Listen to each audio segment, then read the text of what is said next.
Bienvenue dans cette vidéo où nous allons plonger encore plus en profondeur.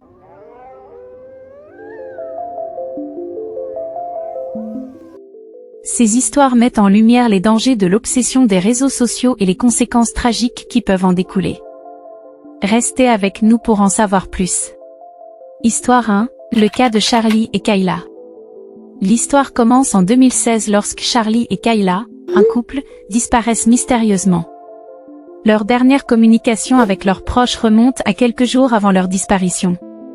Cependant, la surprise survient lorsque Charlie publie sur son compte Facebook, annonçant son mariage avec Kayla. Le problème est que ni Charlie ni Kayla n'avaient informé leur famille de leur engagement. Cela a immédiatement éveillé les soupçons. Les amis et la famille ont tenté de contacter Charlie, mais les réponses étaient étranges, en dehors de son comportement habituel. La personne derrière le clavier prétendait être Charlie, mais il était évident que quelqu'un d'autre se faisait passer pour lui. De plus, des indices perturbants ont été laissés dans les réponses, dont les paroles finales de la chanson « Hotel California », laissant entendre que quelque chose de sinistre était arrivé au couple. Les soupçons se sont rapidement tournés vers l'ex-femme de Charlie, Nicole Carver, qui avait des motifs pour faire disparaître son mari et sa nouvelle compagne. La situation a pris un tournant macabre lorsque les enquêteurs ont retracé l'emplacement des téléphones portables de Charlie et Kayla, les conduisant sur une propriété de 100 acres en Caroline du Sud. Cette propriété appartenait à Todd Kohlhepp, un tueur en série connu sous le nom du « tueur des avis Amazon ». Il avait commis cet meurtre entre 2003 et 2016. Sur sa propriété, les enquêteurs ont découvert Kayla enchaînée à l'intérieur d'un conteneur d'expédition. Elle avait été retenue captive pendant les 2 mois de leur disparition. Malheureusement, Charlie n'a pas survécu. Kohlhepp avait pris possession de son compte Facebook pour le faire passer pour lui, tentant de tromper les proches du couple.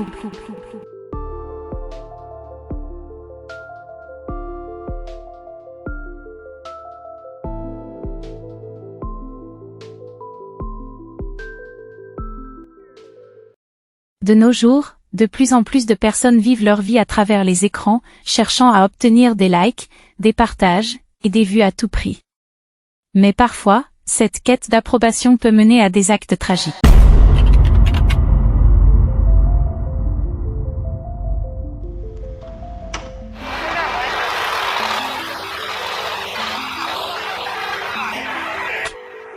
Laissez-moi vous raconter l'histoire de 2 sœurs, Leta et Norma, âgées de 19 et 16 ans. Un jour de juillet 2017, elles se sont installées sur le dos d'un tracteur en marche, et elles ont diffusé leur aventure en direct sur Facebook. Elles riaient, se prenaient en photo et semblaient totalement insouciantes des dangers. Mais leur insouciance les a conduites à une tragédie. Les téléspectateurs en direct ont entendu le bruit pas commode à écouter.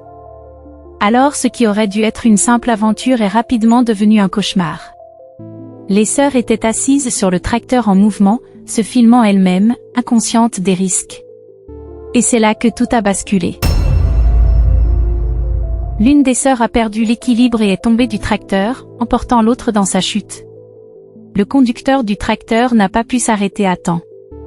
Les 2 jeunes femmes ont été écrasées sous le poids du véhicule, et la scène a été diffusée en direct. Malheureusement, ces histoires tragiques ne sont pas rares. De nombreuses personnes prennent des risques insensés pour gagner en notoriété sur Internet. Grimper sur des tours de téléphonie cellulaire, réaliser des cascades dangereuses, ou dans ce cas, s'asseoir sur un tracteur en mouvement, peuvent avoir des conséquences dévastatrices. Ces événements nous rappellent que la vie réelle est bien plus précieuse que les likes et les vues sur les réseaux sociaux. Au passage, dites-nous dans les commentaires quel risque avez-vous vu quelqu'un prendre pour être vu sur les réseaux, ou bien si vous avez un témoignage, racontez-le, je serai ravie de le commenter. La quête d'approbation en ligne ne devrait jamais mettre en péril notre sécurité. Soyez prudents.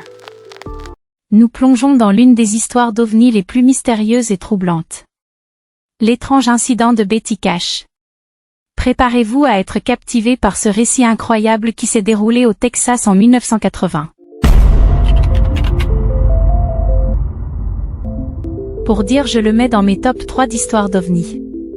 Le 3 janvier 1981, au Texas, Betty Cash est admise à l'hôpital dans un état alarmant. Elle souffre de symptômes étranges, telles qu'une grave insolation, une déshydratation sévère et même une perte de cheveux par poignée. Lorsque les médecins examinent son cas, ils découvrent quelque chose de terrifiant, une irradiation due à une source inconnue. Betty refuse de parler, mais vous saurez bientôt pourquoi. L'histoire commence le 29 décembre 1980, lorsque Betty Cash, Vicki Landrum et le petit Colby sont témoins d'un ovni en forme de losange, crachant des flammes, sur une route déserte. L'objet bloque leur chemin et provoque un dysfonctionnement électrique de leur voiture.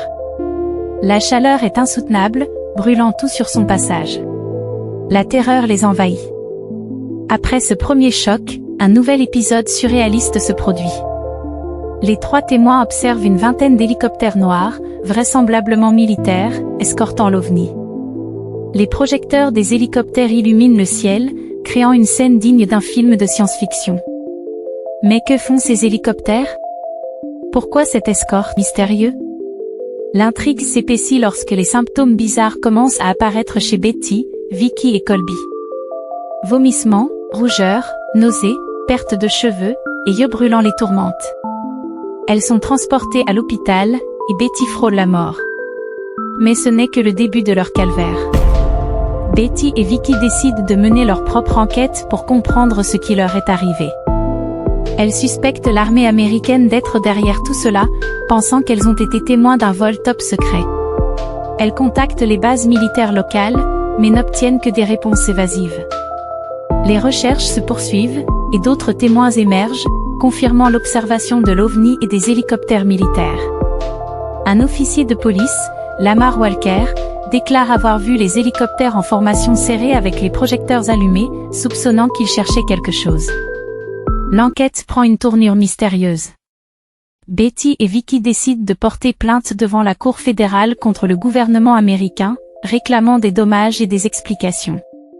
Cependant, la justice ne donne pas suite à leur demande. Les autorités nient toute implication de l'armée et enterrent l'affaire. Mais l'histoire ne s'arrête pas là.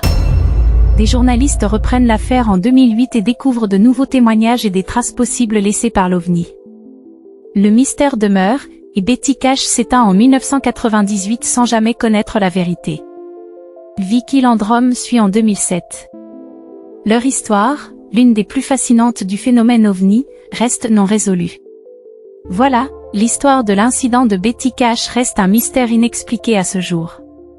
Nous espérons que cette vidéo vous a captivé autant que nous. N'oubliez pas de vous abonner pour plus de récits incroyables et de mystères non résolus. De passage, rejoignez-moi sur Instagram, vous pouvez me raconter vos expériences et anecdotes paranormales ou criminelles que vous connaissez, je n'hésiterai pas à en reprendre sur cette chaîne avec des illustrations à l'appui. En 1986, il y a une journée qui aurait pu tourner à la tragédie, mais qui s'est transformée en un événement surnaturel. Préparez-vous à être divagué encore par une affaire incroyable non résolue. Le miracle de Cookeville. Nous sommes le 16 mai 1986, dans la paisible bourgade de Cookeville, Wyoming, où tout semble calme et ordinaire. David et Doris Young, un couple local, pénètrent dans l'école élémentaire de Cookeville et déclenchent une prise d'otage terrifiante. Armés jusqu'aux dents et avec une bombe artisanale, ils exigent une énorme rançon de 300 millions de dollars et la possibilité de rencontrer le président américain de l'époque, Ronald Reagan. La situation semble désespérée. Les 136 enfants et 18 adultes pris en otage sont en grand danger. En plus, il y a une bombe mise en place dans cette salle. L'explosion de la bombe pourrait être dévastatrice. Pourtant, ce qui se passe ensuite est véritablement extraordinaire. Les enfants commencent à prier, et une série d'événements qualifiés de surnaturels se produit. Ils semblent être guidés par des êtres de lumière et des anges. Ils se dirigent vers les fenêtres, désobéissant aux preneurs d'otages. La partie mystérieuse est que les enfants racontent avoir vu des êtres de lumière, des anges, et même des membres décédés de leur famille. Ils affirment avoir ressenti une paix intérieure et une protection divine. Ils étaient persuadés que tout irait bien. Malgré la violence de l'explosion, miraculeusement, les 136 enfants et les 18 adultes s'en sortent vivants. La police découvre même une empreinte mystérieuse sur un mur, ressemblant à une silhouette angélique. Alors plusieurs questions demeurent sans réponse. Comment les enfants ont-ils survécu à une explosion qui aurait dû être fatale? Qui a coupé les fils de la bombe? Pourquoi l'empreinte mystérieuse est-elle apparue sur le mur? Toutes ces énigmes contribuent à l'aspect mystérieux de cette histoire. Le miracle de Coqueville est une histoire qui continue de fasciner et d'intriguer, même des décennies après les faits. Que l'on croie en une intervention divine ou que l'on préfère une explication rationnelle, il est indéniable que quelque chose de véritablement extraordinaire s'est produit ce jour-là. Les enfants de Coqueville sont aujourd'hui des adultes, et ils racontent toujours cette histoire à leurs propres enfants, perpétuant le souvenir de cette journée incroyable. Que pensez-vous de cette histoire? On a ressenti une paix intérieure et ce sentiment de bien-être a gagné tout le monde.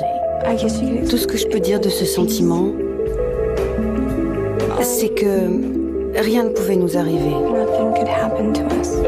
J'avais le sentiment qu'on nous disait de ne pas nous inquiéter et qu'on allait s'en sortir.